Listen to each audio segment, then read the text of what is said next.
what is so striking about this generation, and how is it shifting? How are people shifting? Their mindset shifting, the culture is shifting, and how can therefore, why would people managers need to also change?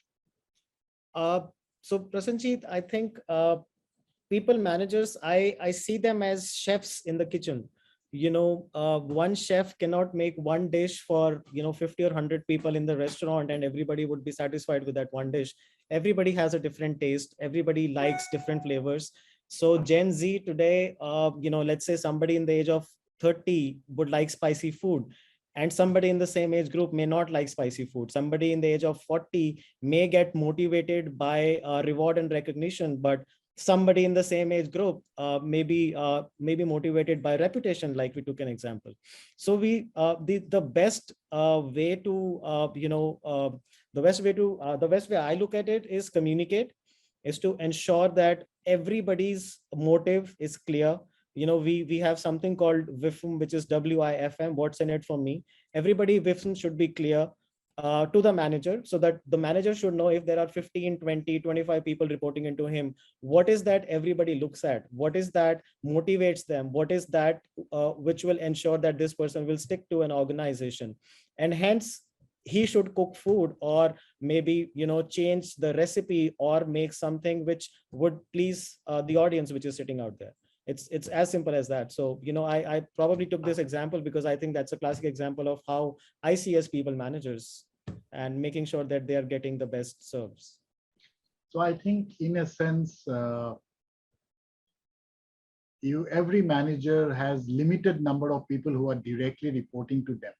So in a sense, it is all about understanding how each one of them is different. Absolutely. So if somebody loves Shah Rukh Khan, you can't give that person movie passes for some other star, right? Because it has to be customized.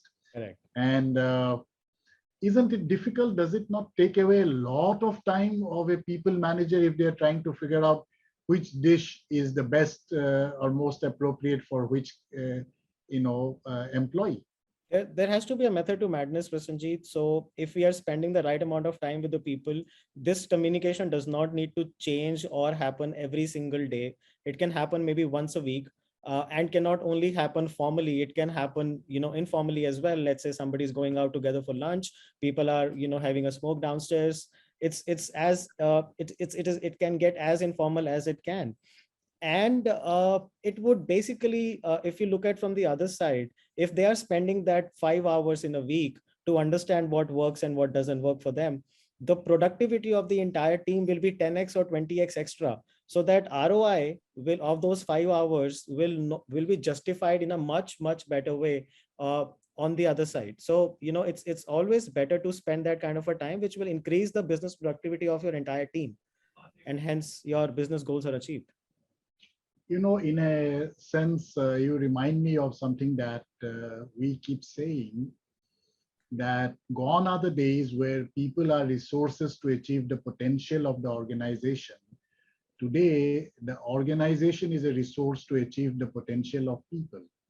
And line managers are the link. They Absolutely. are the link between the organization and opportunities that can be given to people. And therefore, that their role has become so much more important.